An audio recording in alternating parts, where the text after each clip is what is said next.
Welcome to A Happy Donor, where fresh ideas and fundraising meet. Clear vision keeps people on a mission, and we believe that happy donors are people who feel like they're making a difference, because they are.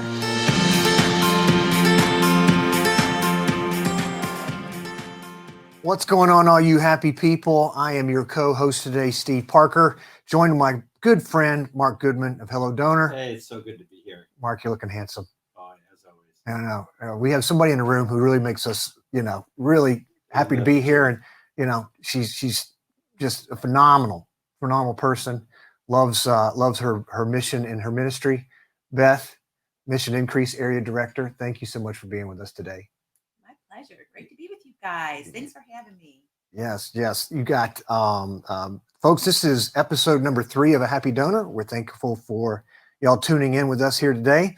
And we'll go ahead and dive right into what makes a happy donor at Mission Increase, and how do you instill that into the conversations that you have?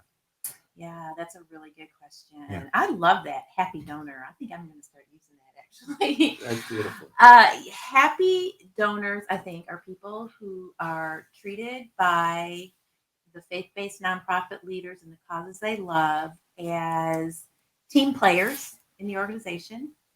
They're happy because they feel like they are not an ATM, okay? And they actually are also happy. We find at Mission Increase, we train our ministry leaders to involve them in a relational capacity and treat them not transactionally, but relationally. So the more we can create next steps of engagement for donors into the causes and organizations they love, the more the donor is going to really be retained and stay with them for the long haul. I don't know if you guys knew that 77% of people only give one time to an organization. Is that right? Nationally? Nationally, that's the stat. 77%. And they never give again. And they never give again. No. And so where do we miss? For the listeners here, is I had the opportunity about 5 years ago to be taught by Beth in starting a nonprofit. So we're sitting here with somebody who's incredibly smart about how it is for a nonprofit to connect with the donors and to actually truly have a happy donor. And so often, I know you taught so well, is we think of it as almost like a pitcher and catcher. We're so concerned as a nonprofit what we're going to say. We're not listening to what they want to catch. And if we can understand and make them feel good, which they should, and if you're a donor that you can be a happy donor, that you get to make an impact, that you do that so well. So really, the question is what can we do better to move that from 77% just one time, that make them feel like I'm part of something and I want to be more than just that. Absolutely. I think the first thing we need to realize is to become better communicators and relationally connect with them personally, one-on-one, as much as possible. Get to know your donor. Ask them, what gives you joy in giving to this cause? What do you love most about this cause? What connected you to this cause? How has it helped your kids and family, right, by giving to this ministry? I mean, just asking these questions and then letting them talk. Many times ministry leaders feel this pressure and they talk for 80% of the meeting. That's so true. And so we say, let's flip it. Let's challenge yourself to only talk 20%. Ask these leading questions and then let the donor talk and for 80%. Right. Wow, that is really great. I mean, if you think about it, want to be happy, and it is relational, right? It's so much about a relationship. And it's like, it's been a while since I've been in the dating scene, I got to admit. Okay, so, but equating to that is going on a date, and the guy does all the talking, right? You've been out there at a restaurant, you've seen this, that date is going nowhere, right? Yeah. And then, to equate to that is you get them involved into it because they do want to be a happy donor. Does feel like they're making an impact. That's great. Right. Steve? Right. Yeah. I wanted to back up a little bit with you being with Mission Increase and in this field. this has been your lane for about 10 years now, right? Yeah, about 8 years actually. Okay. I was coaching and training with another organization, Right. actually Ministry Ventures, and Ministry Ventures rolled under the Mission Increase umbrella about 18 months ago. Okay. So I've been in this work as a coach and consultant for 8 years. But really, prior to that, my husband and I have been church planters. We've been ministry leaders ourselves. So I remember graduating from college, and I was in a campus ministry and raised my own personal support for the first 5 years. Right. So God's taught me a lot about asking, about learning how to ask well, and also learning how to create tools and templates that help others. And so it's been a great joy.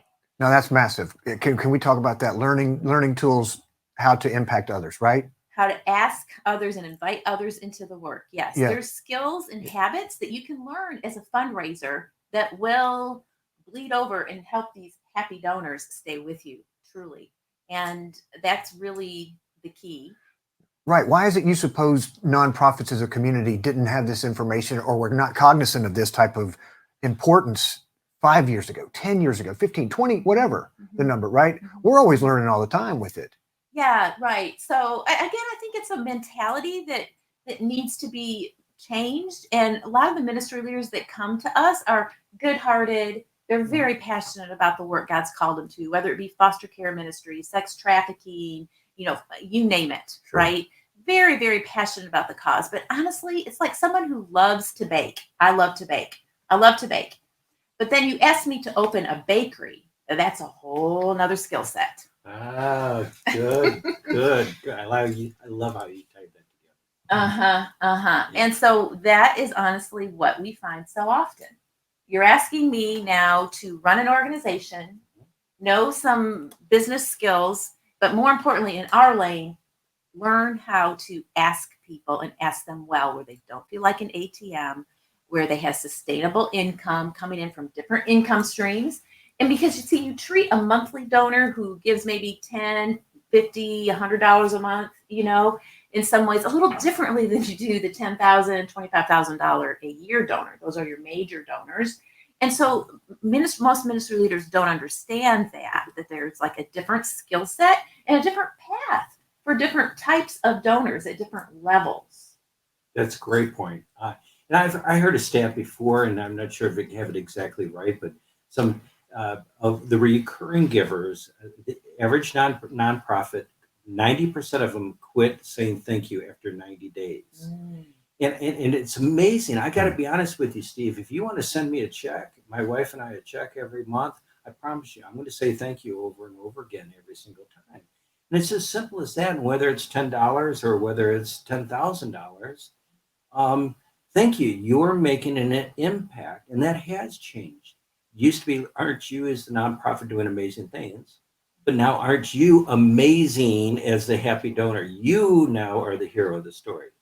Do you mind expanding on that one? Yeah, that's beautiful. Yes. So, so ministry leaders will send me sometimes their year-end appeals or their ask letters. And sometimes I have to take my little red pen out as the coach and say, okay, we've got way too many I's in this letter here. We need to transfer them to U's and how you are. How does this make you feel, Mark? By giving, $50 to this organization, it must make you feel amazing. Instead of, look at how many people got saved on this mission trip, and look how many people. Okay, that's 1.0. We need to move it up and say, how do you feel, Mark, by being able to impact, people's decisions, 100 people's decisions for Christ? Yeah, right. So it's all the language. I say a lot of times people don't have a fundraising problem; they have a communication problem. Wow, that's huge.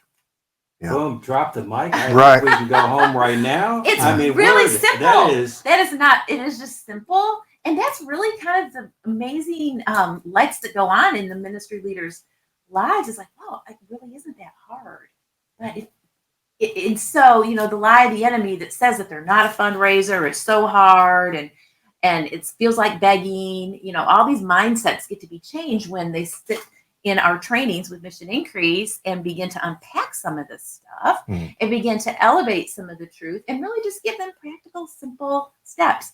And it's so fun to see the donors now that are actually coming to me. Many times they come to me and they say, Beth, this ministry leader, can I tell you, like, I'm ruined for normal now because this just had it happen 2 months ago. This certain ministry leader does such a good job in communicating. It's like now they expect that from everybody. Right. Yeah. So Well, it it's makes it easy. changing. Yeah. I'm going to encourage you, Steve, really, it's changing. I think the tide is changing because of the training and coaching that organizations like ours, we're not the only one, but organizations like ours are really beginning to lean into the biblical practices of fundraising, being able to lean into the transformational aspect of it, and also begin to lean into the fact that a ministry leader has a dual calling to steward the mission God's given them, whether it be the sex trafficking, the foster care, but also to grow the people God brings. Isn't that beautiful? Mm. People listen to this, capture this. This is an important part, and I love when you talk about this, Beth. Expand on that right there. The people that God brings, which including the happy donors. It includes the donors. So the people that God brings to the organization, not the people that you're serving. We're talking about donors, board members, volunteers, people who are champions. That's a term that I know Steve has heard me say many times in the trainings he's been to. Yeah. We refer to the community of people that have a heart passion for the ministry as your champions. Right. Yeah. But that's what we think here. With a happy donor, we realize that happy donors make the dream work. There you go. And we want to get better at that and bring in experts that are going to help us do, more of that information that gets that out there. Without the donor, the dream isn't going nowhere. That's right. Right. And so we grow those champions that God brings. We That's help right. ministry leaders grow those champions. How do we grow them? Yeah. Well, how do they want to be grown? First of all, how do they want to be served here? How would you like to learn about this cause? Do you prefer newsletters? Do you prefer meeting one-on-one maybe every 6 months? Do you prefer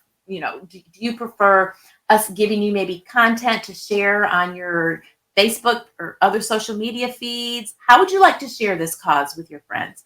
How would you like to pray? How can we help you grow in your prayer life for this organization or growing knowing in what to pray? So there's these different steps beyond giving. And this is sometimes where ministry leaders stop to think, oh, we just want to grow our champions in giving, Well, that's one step we can grow them in. We can grow them in all these other discipleship steps of serving and sharing and praying as well. It takes all of it. Takes all of it. It does, doesn't it? Takes It's a all of whole it. package. Because every donor is different. Yes. And every donor, has capacity. What makes them tick? What makes them tick? How are you going to touch them? And how are you going to know that? Again, There you got go. to talk to them. Right. You got to ask them. Yeah. You know what I just got out of that, Steve? Is so often as a nonprofit, we think we're serving those that are being sex trafficked, that are, that is our mission. But what I'm hearing is our mission is also those donors that are giving us. We're serving the donors, the happy donors that are supporting our mission. We are serving them as well. And if we can serve them well and listen to them well, then we now have made the full circle. We've made That's this awesome. full circle and changed that 77% Then now it changes. to 50, 25. I mean, wouldn't that be amazing? Let's do that. Because it Let's do takes a lot of money, as you know, to gain a new donor. Mm. I mean, just like in business, right? It takes a whole lot more money to get a new customer than to retain the one you already have. Absolutely. And so many ministry leaders are always just spinning, trying to get new donors. And they simply neglect the donors they already have. Trust me, most donors out there, and I get this from Boyd Bailey, want to put a 0 behind their check. You've probably heard me say that before, Mark.